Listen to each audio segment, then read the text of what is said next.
ध्यान लगाकर सुनना। हरतालिका तीज शिव महापुराण की कथा ही नहीं, आप जो तीज करते हो, हरियाली करो चाहे सातुड़ी करो, उस तीज की महत्वता क्या है, इस हिंगोली की शिव महापुराण की कथा में अपने को समझना है कि उसकी मूल तत्वता, उसकी महत्वता है क्या, उसका महत्व क्या है।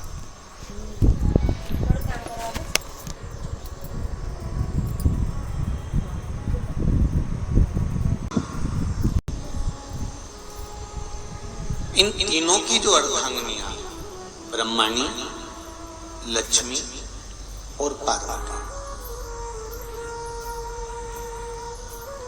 इन तीनों ने तप कर साधना कर ब्रह्मदेव को, भगवान विष्णु को और भगवान शंकर को प्राप्त किया,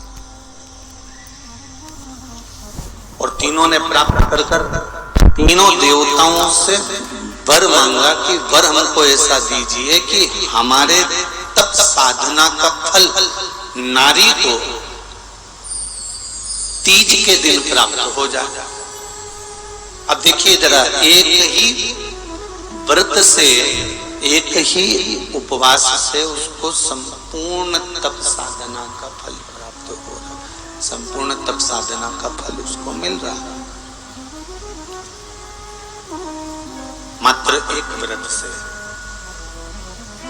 केवल एक व्रत कर रहे हैं और संपूर्ण तप साधना का फल उसको प्राप्त हो रहा है। ऐसा कोई व्रत, ऐसी कोई साधना, ऐसा कोई शंभो शरण बड़ी मांगो घड़ी काटो दया करी न दर्शन आपो शंभो शरण मांगो घड़ी रे दुख काटो दया करी न दर्शन आपो दया करी न दर्शन आपो। तो ब्रह्मणी ने ब्रह्मदेव से मांगा, लक्ष्मी जी ने भगवान विष्णु से मांगा, पार्वती जी ने भगवान शिव से मांगा कि ऐसा वर दे दीजिए जिस वर से एक ही व्रत करने से संपूर्ण फल की प्राप्ति हो जाए, संपूर्ण फल मिल जाए। ऐसा एक व्रत का फल दे दीजिए, मात्र एक व्रत का।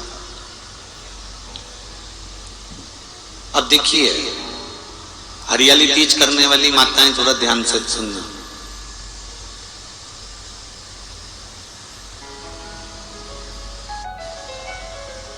हरियाली तीज जब माताएं करती हैं तो एक हरियाली तीज, एक गणगौर की तीज, ये दो तीज के व्रत ऐसे होते हैं जिसमें जब माताएं करती हैं तो उस समय पर उमा, ब्रह्मणी और लक्ष्मी, इन तीनों की आराधना का फल उसको केवल एक व्रत से प्राप्त हो जाता है। अब देखिए दूसरा, सातुड़ी तीज।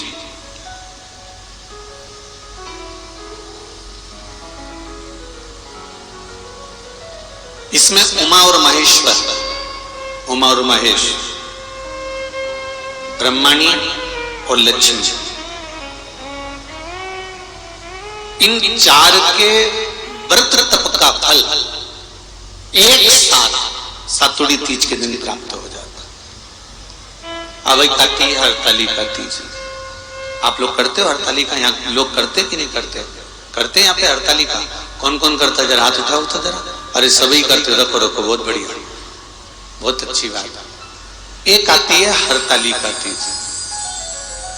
इस तीज का व्रत माता पार्वती बेल वृक्ष के आनंद के साथ में फुलेरा बनाकर करती है, और जिसमें इस हरतालिका में माता पार्वती जी के जितने जन्म पहले हुए हैं, माता पार्वती का जन्म तो 52वें नंबर का, 52 नंबर पे माता पार्वती का जन्म है। इससे पहले तो माता के 51 जन्म पहले हो चुके, 51 जन्म माता पार्वती का पहले हो चुके। तो वो जितने जन्म माता पार्वती पूर्व में ले चुकी हैं, ब्रह्माणी जितनी बार ब्रह्मदेव के साथ में विराजमान हो चुकी हैं, इंद्राणी जितनी बार इंद्र के साथ विराजमान हो चुकी हैं, और लक्ष्मी चाहे वो राधा के रूप में हो, चाहे वो रुक्मणी के रूप में हो, चाहे वो सतभामा के रूप में हो, चाहे वो यमुना के रूप में हो, चाहे वो गंगा के रूप में हो, जितनी बार माता लक्ष्मी ने रूप धारण करे हैं वो सब रूप में, और माता पार्वती अपने सारे रूप में, ब्रह्मणी अपने सारे रूप में, लक्ष्मी अपने सारे रूप में इस हड़तालिका तीज के व्रत को करने के लिए आतुर रहती हैं। और इस व्रत को कर कर एक दिन में ही संपूर्ण विश्व का जितना तप है, साधना है, उपवास है, सबका फल एक साथ एकत्रित कर लेती हैं केवल एक व्रत में, हड़तालिका तीज। अब एक बात ध्यान से सुनिएगा, सारे व्रत आपका अगर स्वास्थ्य खराब हो गया तो आप व्रत छोड़ सकते हो। जितने भी व्रत आप लोग कर रहे हैं पूर्व के, सोमवार, मंगलवार, एकादशी, छठ, पंचमी, चतुर्थी, अगर आपका स्वास्थ्य खराब है तो आप उस व्रत को छोड़ सकते, सारे व्रत को छोड़ सकते। पर तीज का जो व्रत होता है, हरतालिका जो व्रत होता है, ये व्रत एक बार लेने के बाद जब प्राण छूटते हैं तभी ये व्रत समाप्त होता है, अन्यथा बीच में ये व्रत समाप्त नहीं।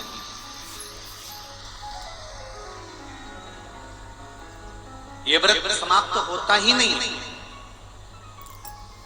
अगर शरीर से नहीं बनता कि अब हमारी अवस्था हो गई, अब शरीर से नहीं बन रहा है, तो भले एक पहर की पूजन कर कर, एक पहर का नियम धारण कर कर, एक पहर का स्मरण कर कर, एक पहर का पूजन कर धारण करो, और उसके बाद में भले आप थोड़ा सा जो भी आपको लेना है वो कर लो, पर इस व्रत को करना ही पड़ता है। इस व्रत का नियम ही है।